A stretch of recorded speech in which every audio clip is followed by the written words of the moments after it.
آیت نمبر 191 جو اللہ تعالیٰ کا ذکر کرتے رہتے ہیں کھڑے بھی، بیٹھے بھی اور اپنے پہلوؤں پر بھی، اور مزید غور و فکر کرتے رہتے ہیں آسمانوں اور زمین کی تخلیق میں، اور پھر یہ کہتے ہیں کہ اے ہمارے رب، تو نے یہ سب کچھ بے مقصد تو پیدا نہیں کیا، آپ بہت پاک ذات ہیں، ہمیں آگ کے عذاب سے بچا لیں۔ سورہ ال عمران کی یہ وہ خوبصورت آیات ہیں کہ جن کو ہمارے نبی نے رلایا اور ساری رات رلایا۔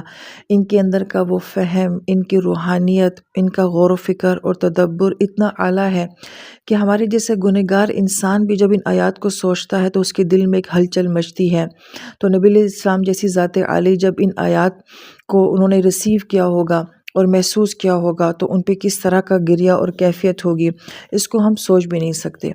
اتنی خوبصورت آیات میں ایک نقشہ کھینچا جا رہا ہے کہ ایک انسان کی پرسنالٹی کیسی ہوتی ہے۔ لہٰذا پہلی آیت میں یہ کہا گیا تھا جو کہ 190 تھی کہ اولو الالباب کون سے لوگ ہوتے ہیں جن کی روحانی عقل بڑی بیدار ہوتی ہے۔ اب یہاں پہ جو کہا جا رہا ہے آیت نمبر 191 میں کہ وہ لوگ جو کہ اللہ کو یاد کرتے ہیں۔ اب ایک طرف تو عقل کی بات کی گئی تھی، اب یہاں پہ قلب کی بات کی جا رہی ہے، اور عقل کے لیے کہا جا رہا تھا کہ جو کہ غور و فکر تدبر کرنے والے ہوتے ہیں، اور یہاں پہ دل کی بات کی جا رہی ہے جو کہ اللہ تعالیٰ کو یاد کرنے والے دل ہوتے ہیں۔ اس کا مطلب یہ ہے کہ عقل اور دل کا آپس میں یہ بڑا گہرا تعلق ہوتا ہے۔ جو لب والے ہوتے ہیں وہی دراصل میں اللہ تعالیٰ کو یاد کرنے والے ہوتے ہیں، اور جو اللہ تعالیٰ کو یاد کرنے والے ہوتے ہیں دراصل میں وہی لوگ تو لب والے ہوتے ہیں۔ اور اس کو بعض مفسرین نے اتنا خوبصورت بیان کیا ہے کہ آیت نمبر 190 میں جب اولو الالباب کا ذکر کیا ہے تو گویا کہ وہ انٹلیکچل قسم کے لوگ ہوتے ہیں جن کی عقل اور لب کا تعلق ہوتا ہے، جو کہ عقل سے جو بھی دنیا سے حاصل کرتے ہیں وہ اس کو لب کے ساتھ کنیکٹ کرتے ہیں، اور اس کے بعد ان کا ذہنی معیار بہت اعلیٰ درجے کا ہوتا ہے، ان کا غور و فکر تدبر بہت اعلیٰ درجے کا ہوتا ہے، تو یہ بڑے انٹلیکچل قسم کے لوگ ہوتے ہیں۔ جبکہ اس آیت مبارکہ پہ چونکہ دل کی بات کی جا رہی ہے، قلب کی بات کی جا رہی ہے، روح کی بات کی جا رہی ہے، تو گویا کہ یہ لوگ بڑے اسپرچل بھی ہوتے ہیں۔ تو ایک ایسا انسان یا ایسے لوگ، ایسی شخصیت یہاں پہ بیان کی جا رہی ہے جو سیم ٹائم بہت انٹلیکچل بھی ہے اور سیم ٹائم وہ بہت اسپرچل بھی ہے۔ اور اب ہم آیات کی ترتیب دیکھتے ہیں تو اللہ تعالیٰ بیک وقت دونوں کے ساتھ مخاطب ہیں، دونوں کو بیک وقت اللہ تعالیٰ جو ہیں ان آیات کے ذریعے ہٹ کر رہے ہیں۔ اب عقل والوں کے بعد دل والوں کی بات آ گئی۔ آیت میں یذکرون کا لفظ ہے جو کہ ذکر سے ہے۔ ذکر کے بہت زیادہ معنی بیان کیے جاتے ہیں، لیکن جو اس کے خاص معنی ہے وہ یہ کہ ذکر کا مطلب ہوتا ہے کسی کو یاد کرنا، دوسرا معنی ہوتا ہے کسی کو مینشن کرنا۔ اب جب یاد کرنے کا معاملہ بیان کیا جاتا ہے تو علماء کرام فرماتے ہیں کہ یاد اسی چیز کو کیا جاتا ہے جو آلریڈی ہماری میموری میں ہوتی ہے، کوئی بھولی ہوئی چیز ہوتی ہے اسی کو یاد کیا جاتا ہے۔ تو گویا کہ یہاں پہ کس چیز کو یاد کرنے کا کہا جا رہا ہے؟ اللہ تعالیٰ کو یاد کرنے کا کہا جا رہا ہے۔ تو اللہ تعالیٰ کی یاد ہمارے اندر پہلے سے کہاں موجود ہے؟ تو وہ ہماری روح کے اندر فیڈ ہے کہ ہم عالم بالا میں اللہ تعالیٰ سے ملاقات کر کے آ چکے ہیں، وہ ساری ملاقات جو ہے وہ میری روح کے اندر موجود ہے۔ اب ہم جب دنیا میں آتے ہیں تو وہ ملاقات ان دنیا کے حالات میں، گردش ایام میں، اور جو حالات اور حوادث ہمارے ساتھ زندگی میں ہوتے ہیں ان میں کہیں پیچھے چلی جاتی ہے۔ اب قرآن کیا کرتا ہے؟ قرآن یہ کرتا ہے کہ اسی میموری کو دوبارہ واپس لے کر آتا ہے، اسی یاد کو ہمارے اندر سے دوبارہ تازہ کرواتا ہے۔ تو یہاں پہ کہا جا رہا ہے کہ جو عقل والے لوگ ہوتے ہیں جب وہ اللہ تعالیٰ کی تخلیق پہ غور و فکر اور تدبر کرتے ہیں، اور پھر یہاں پہ کہا جا رہا ہے کہ جن کے دل بیدار ہوتے ہیں، تو گویا کہ جب وہ اللہ تعالیٰ کی آیات کے اوپر غور و فکر کرتے ہیں تو اللہ تعالیٰ کی یاد ان کے دلوں میں آ جاتی ہے۔ قرآن میں کہا جاتا ہے الا بذکر اللہ تطمئن القلوب، کہ یاد رکھو کہ دلوں کا اطمینان صرف اللہ تعالیٰ کی یاد کے ساتھ ہے۔ یعنی یہ قلب جو کہ ہمارا روحانی قلب ہے، اس کو سکون صرف اسی صورت میں مل سکتا ہے کہ جب اس کو اللہ تعالیٰ کی یاد ملے گی۔ تو یہاں پہ اللہ تعالیٰ کو یاد کرنا یعنی کہ وہ ہماری روح کے اندر جو اللہ تعالیٰ کی یاد ہے اس کو جو ہے تازہ کرنا۔ پھر کہا کہ یہ کون لوگ ہوتے ہیں، کیسے اللہ تعالیٰ کو یاد کرتے ہیں؟ تو ہمیں 3 کنڈیشن یہاں پہ بتائی گئی ہیں کہ وہ 3 طرح کی کنڈیشن میں اللہ تعالیٰ کو یاد کرتے ہیں۔ سب سے پہلے فرمایا گیا قیامن، کہ وہ قیام کی حالت میں اللہ تعالیٰ کو یاد کرتے ہیں۔ ہمارے ذہن میں پہلا امیج کیا آتا ہے؟ اچھا کہیں تنہائی ہوگی، بیابان ہوگا، اور کہیں ہٹ کٹ کے دنیا سے دور کہیں جا کے اللہ کو شاید یاد کرنا ہوگا، مگر پہلا لفظ جو آ رہا ہے وہ تو قیام کا آ رہا ہے